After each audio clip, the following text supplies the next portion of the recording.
습니까? 세상이 아무리 시끄럽고 어지러워도 여러분이 믿음을 지키고 말씀대로 살려고 노력하면 하나님의 보호하심이 있을 줄로 믿습니다.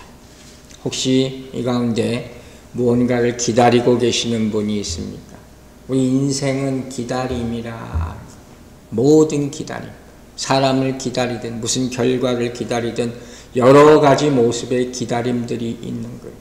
어떤 사람은 가족 중에 누구가 수술방에 들어가서 어려운 수술의 결과를 기다리며 기도하는 그런 사람들도 있고, 또 지금 벌어진 전쟁 가운데 참여한 아들을 생각하면서 살아서 무사히 돌아오기를 기도하면서 기다리는 그런 모습도 있을 거예요.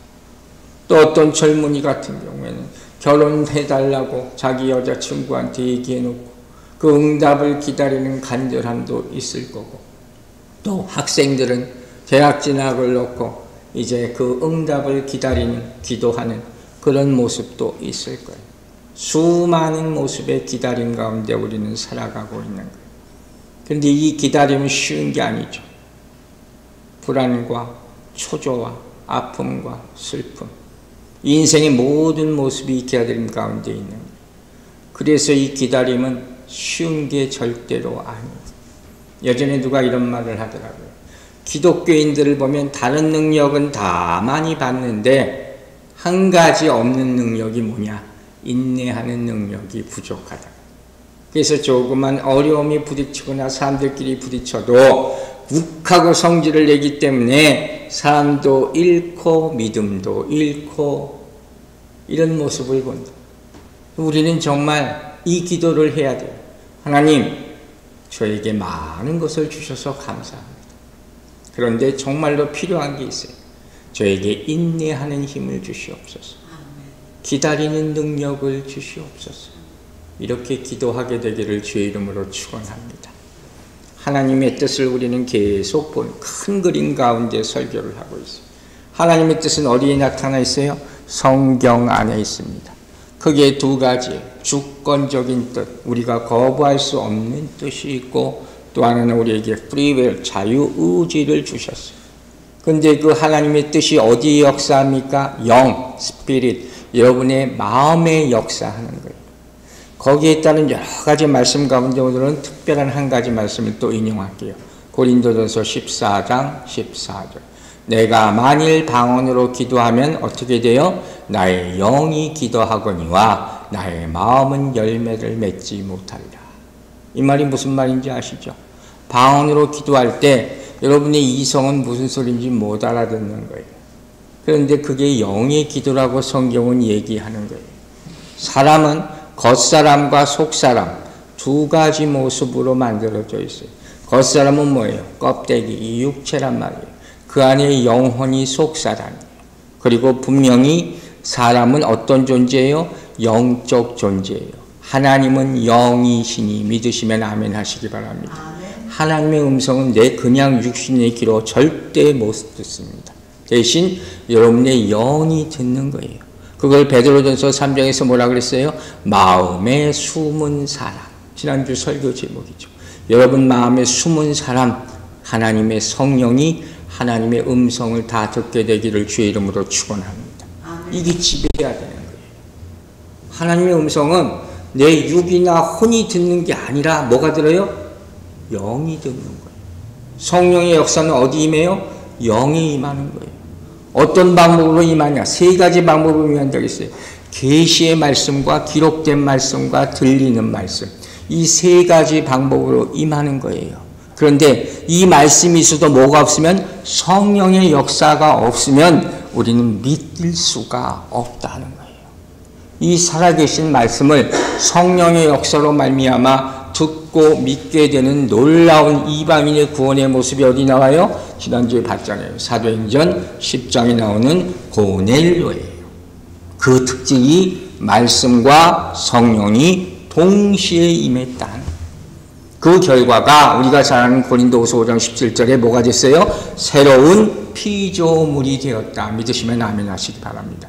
여러분들은 새로운 피조물이 되었어요. 그러니까 어떻게 된 거예요? 이전 것은 지나갔으니 이걸 선포하고 살아야 돼요. 마귀가 계속 이전 거를 가지고 우리를 붙잡으려 하기 때문에 이걸 한 번에 우리가 생각 가지고는 이겨낼 수 없단 말이에요. 항상 세상의 것이 나를 유혹하려 할 때 이렇게 얘기하세요. 이전에 내가 가지고 있는 것은 다 떠났어. 예수 이름으로 선포하시기를 주의 이름으로 축원합니다. 이게 바로 육신의 전욕, 안목의 전욕, 이생의 자랑이에요. 누구나 다 가지고 있는 거예요. 예수 믿고도 남아 있는 거란 말이에요. 그러니 이걸 세상을 향해서, 마귀를 향해서 이제는 어서 선포하라는 거예요. 그때 마귀가 여러분을 더 이상 괴롭히지 않고 유혹하지 않게 될 줄로 믿습니다. 그리고 지금은 무엇이 내 안에 거짓된 것들, 악한 것들, 마귀의 본질이죠. 본성. 이것이 사라지고 하나님의 사랑이 여러분의 마음이 주인 될 줄로 믿으시기 바랍니다. 진정으로 하나님의 사랑이 우리 마음의 주인이 돼야지 이길 수 있는 거예요. 그걸 빌립보서는 이렇게 얘기해요. 빌립보서 1장 6절 보세요. 너희 안에서 착한 일을 시작하시니, 어디서 착한 일을 했어요? 너희 안에서요. 그리스도 예수의 날까지 이루실 줄을 우리는 확신합니다. 하나님은 예수 그리스도를 통해서 철저하게 우리 영혼을 다루시는 거예요. 그 기독교는 그걸 배우는, 교회 안에서 우리는 그걸 배우는 거예요. 세상의 문제를 어떻게 해결할까를 배우는 것이 아니라 우리의 영혼을 어떻게 회복시킬까를 배우는 것이, 그게 성경이란 말이에요. 여러분, 하나님의 뜻이 임하는 장소는 여러분 안에 있어요. 하나님의 워킹 플레이스는 여러분의 영혼이란 말이에요. 그래서 이 영혼을 연단시키고 믿음을 굳건히 만드는 일을 지금도 계속하고 있음을 잊지 마시기 바랍니다.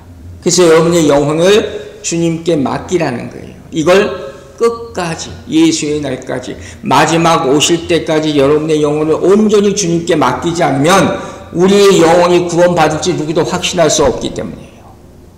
여러분, 암송구절도 했죠. 지난주 마지막 말씀이 하나님의 연애 편지였잖아요. 하나님의 연애 편지 지난 한 주간에 많이 읽으셨습니다. 다시 한번 이 말씀을 묵상해 볼게요. 고린도서 3장 3절 읽습니다. 너희는 우리로 말미암아 나타난 그리스도의 편지니 이는 먹으로 쓴 것이 아니요 오직 살아계신 하나님의 영으로 쓴 것이며 또 돌판에 쓴 것이 아니요 오직 육의 마음판에 쓴 것이라. 매일 깨닫고 묵상하게 되기를 주의 이름으로 축원합니다. 중요한 것은 여기 담긴 주님의 마음이, 주님의 사랑이. 성경이 이해되지 않는 이유가 여러 가지 있지만 하나가 성령의 역사가 없다는 것이라면 또 하나는 우리의 마음이 준비되지 않았기 때문이에요.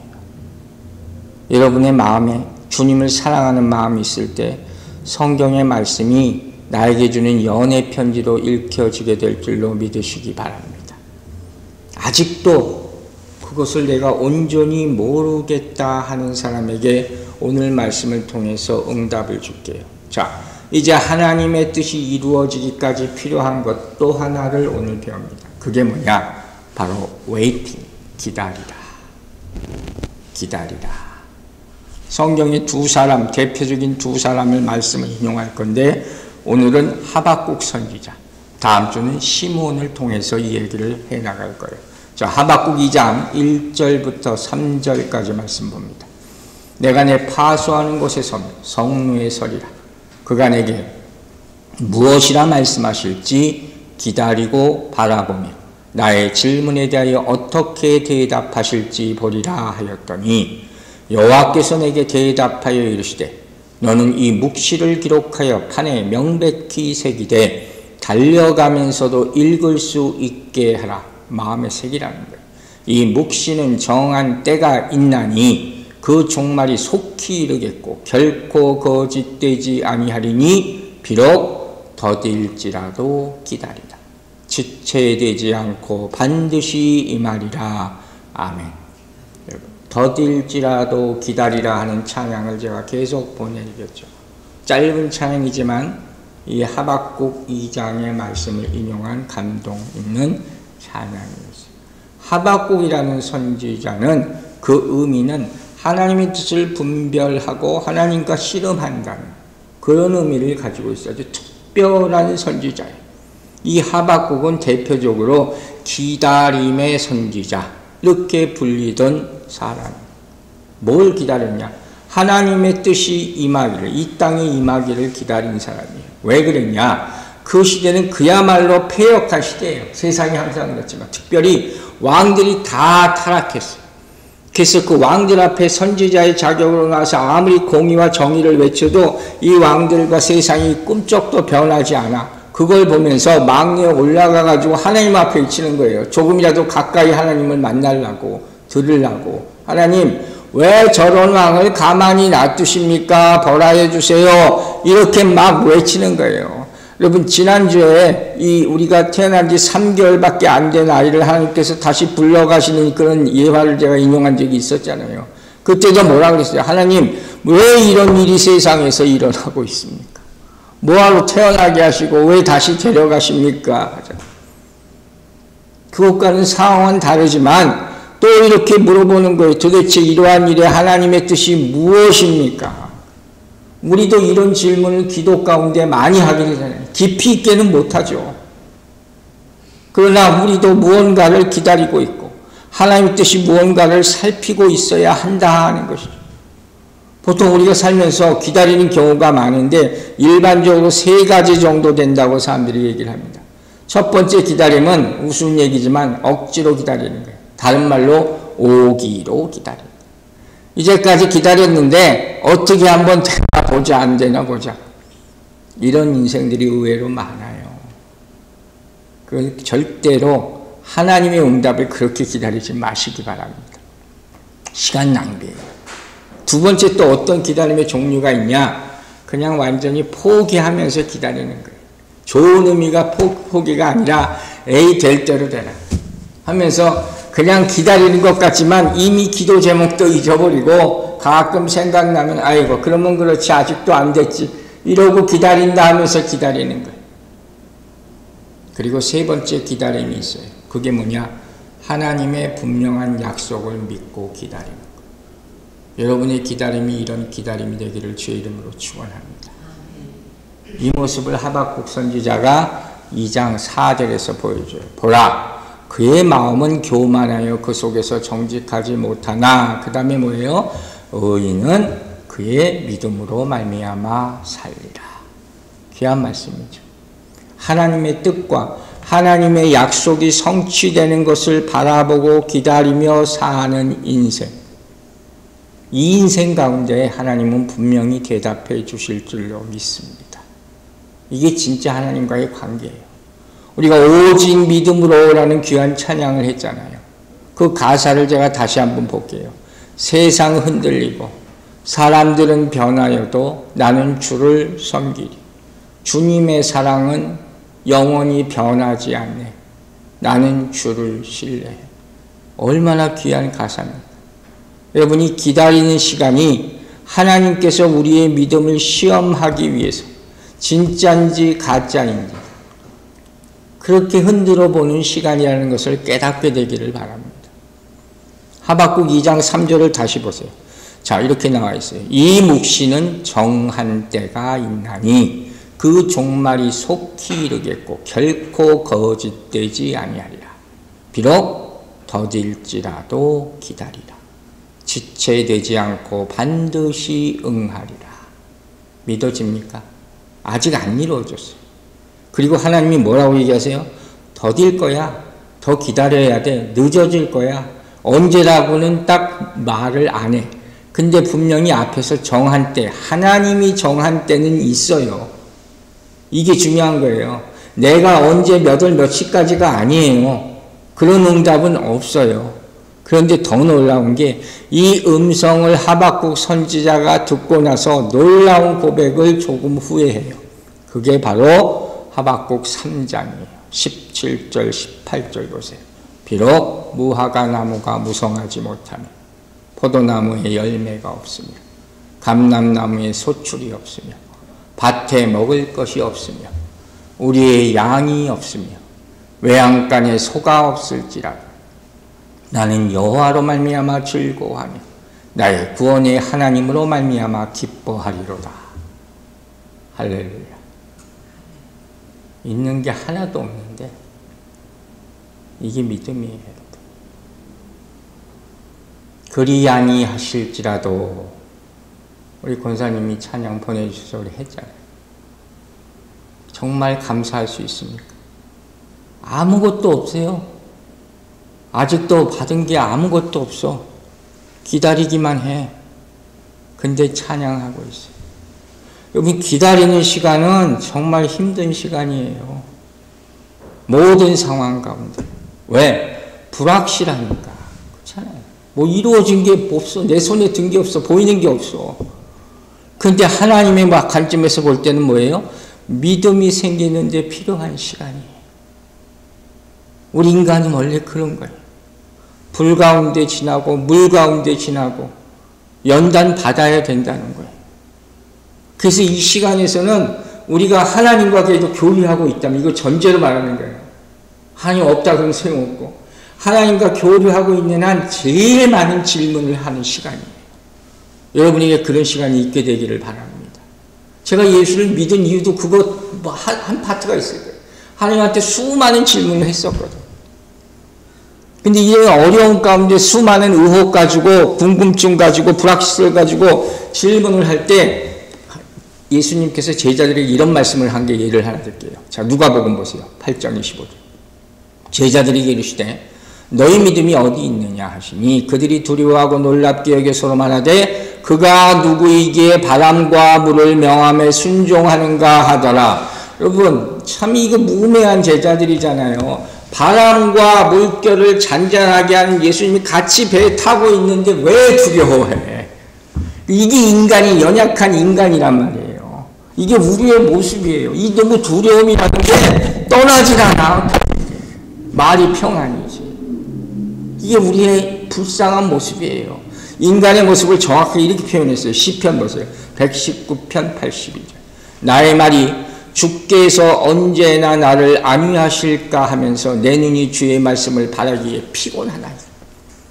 안위하고 계신데 이미 약속하셨는데 그것보다 빨리 나를 평안하게 해주세요. 말씀 보는 것을 힘들게 여기는 모습이 우리의 모습이라.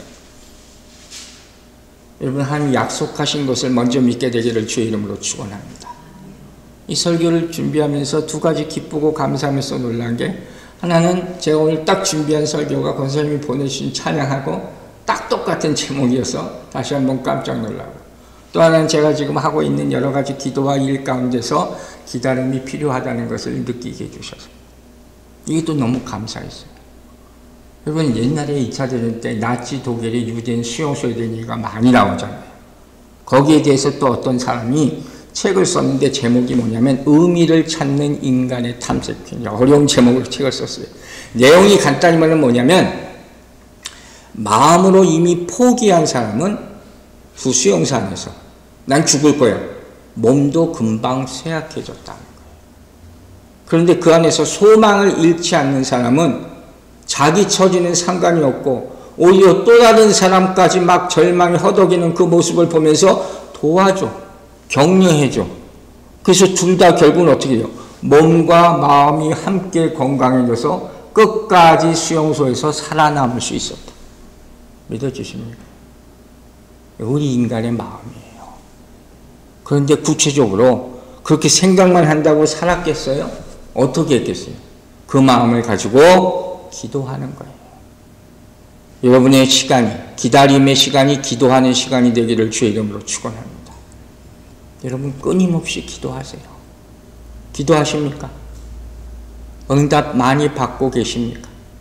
하나님의 응답이 심플하게 세 가지로 나타난다고 그랬죠. 뭐예요? Yes, No, 그리고 세 번째가 뭐라고 그랬어요? Wait. 이렇게들 표현을 해요. 그렇게 세 가지래요. 그런데 예스면 예스고 노면 노지 웨이스는 뭡니까? 뭐 어떻게 하라는 얘기입니까? 근데 하박국 선지자의 그 답이 나와 있잖아요. 이 선지자는 그 기다림의 속에서 분명히 하나님의 뜻을 분별하게 된다. 무조건 깨닫다고 하는 게 아니라 기다리다 보니까 깨닫게 되고 그 감격으로 말미암아 계속 더 기다릴 수 있었다는 거예요. 그 결과는 뭐예요? 더 깊은 뜻을 깨닫게 되는 거예요. 유명한 영국의 수상 처칠이라는 사람이 있죠. 처칠이 자기가 다니던 고등학교에 돌아가서 졸업연설을 한번 하게 됩니다. 근데 아주 짧은 말로 세 가지 단어를 써서 사용해요. 그게 뭐냐? 세 번에 걸쳐서 간단하게 이렇게 얘기했다는 거예요. 포기하지 말라. 포기하지 말라. 포기하지 말라. Never give up. 하이스쿨 졸업하는 학생들이 얼마나 많은 장래에 대한 두려움을 갖고 있겠어요. 다른 장황한 얘기를 할 필요가 없는 거예요. 포기하지 말라. 어떤 일이 닥쳐도. 사랑하는 여러분, 여러분이 믿음을 가질 때 절대로 포기하지 않게 될 줄로 믿습니다. 사도 바울의 신앙님 중심이 뭔지 아세요? 한마디로 요약하면 기다리라는 거예요. 기다렸어요. 끝까지 이 사람. 하나님이 어떻게 자기를 만드시는지. 초대교회 신앙의 핵심이 뭐예요? 마라나타. 그게 뭐예요? 주여 어서 오시옵소서. 기다림이에요. 매일마다 내일 오실 걸로 생각하고 이 사람들이 기다렸다니까요. 대단한 사람들이에요, 솔직히 말하면. 그럼 이 기다림이 어떻게 가능하냐? 여러분, 어떻게 매일마다 이걸 기다릴 수 있을까? 방법은 하나밖에 없어요. 하나님의 눈으로 우리의 상황을 보게 해달라고 기도하는 수밖에 없어요. 왜? 우리는요, 이게 안 돼요. 우린 조금 더 기다리다 보면 지쳐요. 우리 믿음이 점점 약해지는 게 우리 인간의 실질적인 모습이란 말이에요.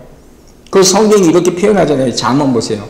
잠언 16장 9절에서 뭐라고 그랬어요? 사람이 마음으로 자기의 길을 계획할지라도 그의 걸음을 인도하시는 자는 누구예요? 여호와 하나님. 이 말씀을 절대 잊지 마세요. 분명히 하나님이 우리를 인도하신다고 그랬지 우리가 내 맘대로 가는데 하나님 나 따라오세요 이렇게 얘기한 게 아니란 말이에요. 우리는 후자에 너무 많아요. 우리는 내 길이 아니라 주의 길을 따라가는 거예요. His way이지 my way가 아니란 말이에요. 그렇게 할 수 있는 이유는 한 가지예요. 하나님이 우리를 향한 계획이 있다는 것을 믿기 때문이에요. 믿으시면 아멘 하시기 바랍니다. 여러분 개개인을 향한 하나님의 계획이 있어요. 내 계획대로 막 살다가 어떨 때 하나님 부르고 도와주고 이게 아니란 말이에요. 즉 잠잠히 기다리라 하는 말은 아무것도 하라는 말이 아니라 전적으로 하나님을 믿고 의지하며 걸어가라는 거예요. 그럴 때 하나님이 알아서 해주는 거예요. 여리고가 어떻게 무너집니까? 그 사람이 계속 7바퀴만 돌면서 어떻게 해요? 점점 제가 옛날에 얘기했죠. 점점 말이 없어졌을 것이다. 처음에 이게 뭐 하는 짓이야? 제대로 내절에 제대로 막 놀리고 서로 싸우고 그러다가 계속 한 바퀴, 두 바퀴, 세 바퀴 돌면서 점점 말이 없어집니다. 하나님의 뜻이 뭘까? 왜 이걸 해야 될까 하다가 완전히 침묵을 하면서 기도했을 때 여리고가 무너지는 기적이 일어날 줄로 믿으시기 바랍니다. 이게 우리에게 필요한 거예요. 여러분, 그래서 우리는 기다림 속에서 침묵하고 이렇게 기도할 때 하나님께서는 분명히 우리의 마음을 정결하게 해주시고 우리의 믿음을 성장시키시고 반석까지 굳게 담대하게 만들어 주실 줄로 믿습니다. 믿음 생활할 때 가장 어려운 부분은 마지막 30분이다. 이런 표현을 써요. 무슨 얘기인지 아시겠죠? 마지막. 하나님과 우리 사이의 관계, 우리 사이의 관계가 있는데 가장 힘든 게 뭔지 아세요? 여러분 신앙생활을 하면 생각해 보세요. 하나님과 나와의 관계 가운데 내가 굉장히 꺼려지는 게 하나 있어요. 그게 뭐냐면 하나님이 우리를 때때로 시험하신다는 거예요.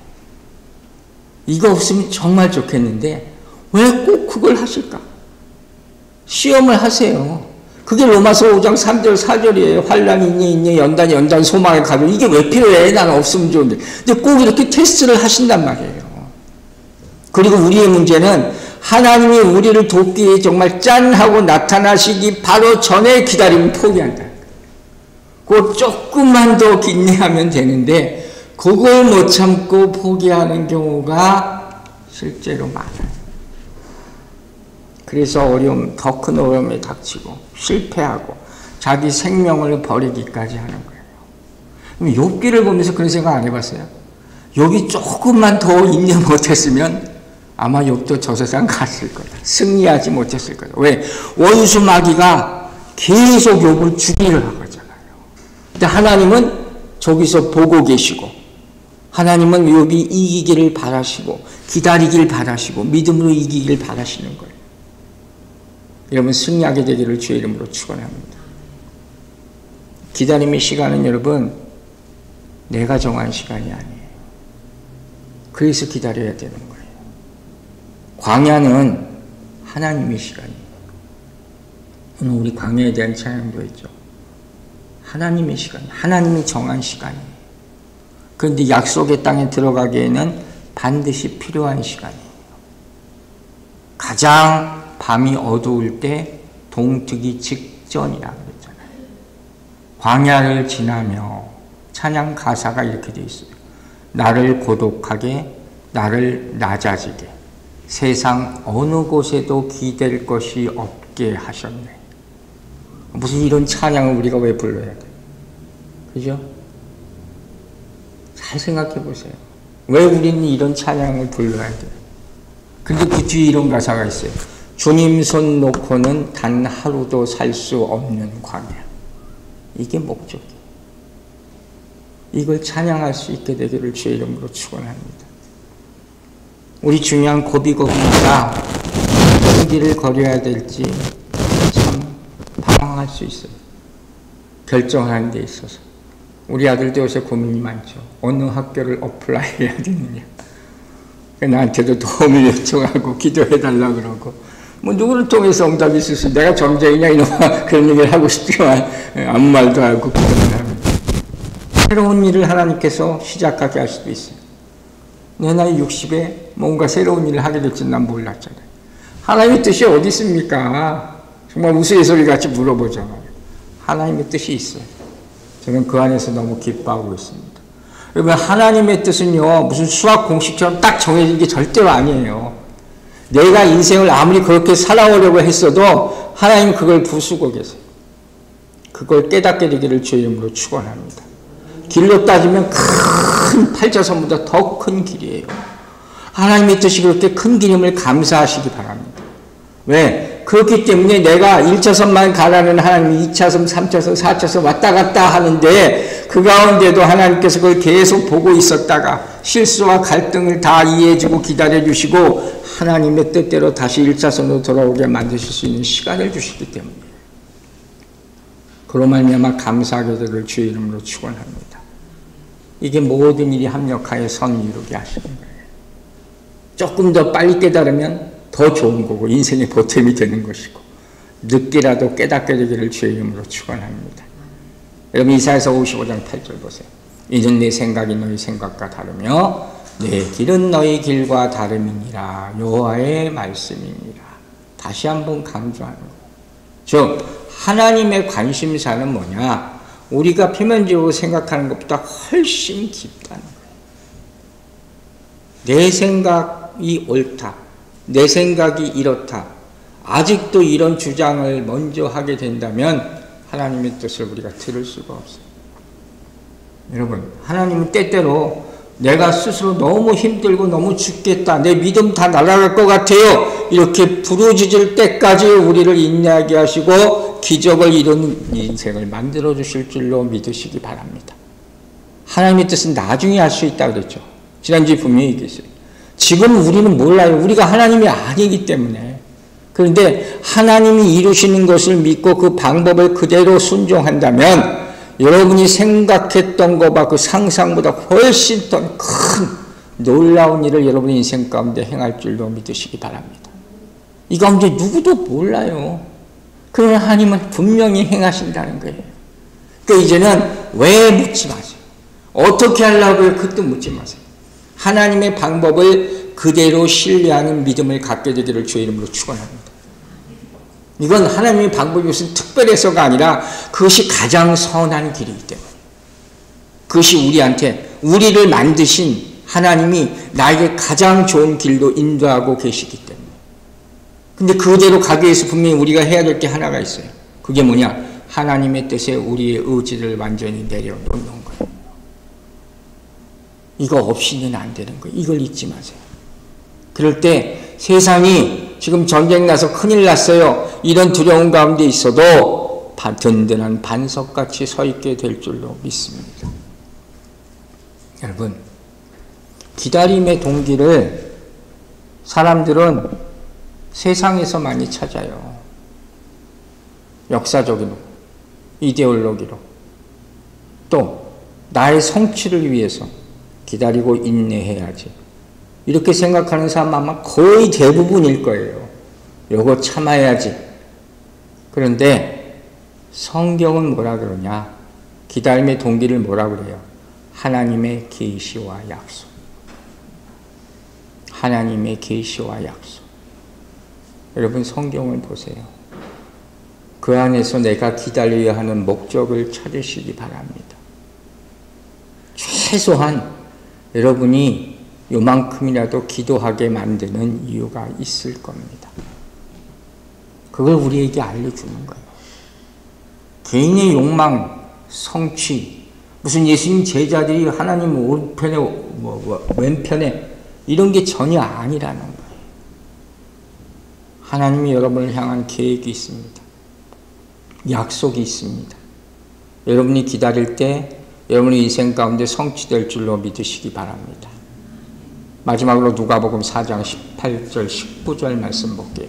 주의 성령이 내게 임하셨으니 이는 가난한 자에게 복음을 전하게 하시려고 내게 기름을 부으시고 나를 보내사 보호로 된 자에게 자유를, 눈먼 자에게 다시 보게 함을 전파하며 눌린 자를 자유케 하고 주의 은혜의 해를 전파하게 하리라 하시니라. 아멘. 사랑하는 여러분, 성령을 기다리시기 바랍니다. 이게 우리에게 가장 필요한 거예요.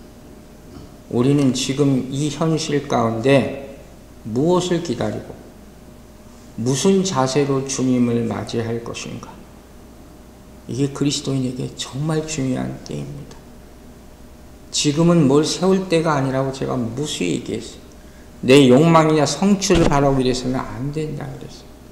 오로지 예수 그리스도를 만나기 위해서 성령이 우리에게 기도하심에 따라서 순종하고 기도해서 어려운 현실이지만 소망을 가지고 은혜 가운데 살아가서 승리하며 살아가는 기다리는 모두 여러분과 저가 되기를 주의 이름으로 축원합니다.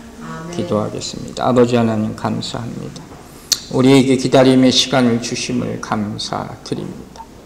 이 안에서 우리를 훈련시키시고 연단시키시고 새롭게 만드심을 믿습니다. 기도하게 하여 주시고 더 낮은 자세로 하나님의 음성을 듣게 하여 주시옵소서.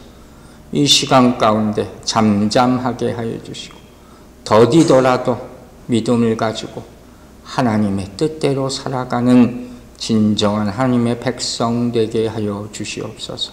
감사드리며 예수 그리스도 이름으로 기도했습니다. 아멘.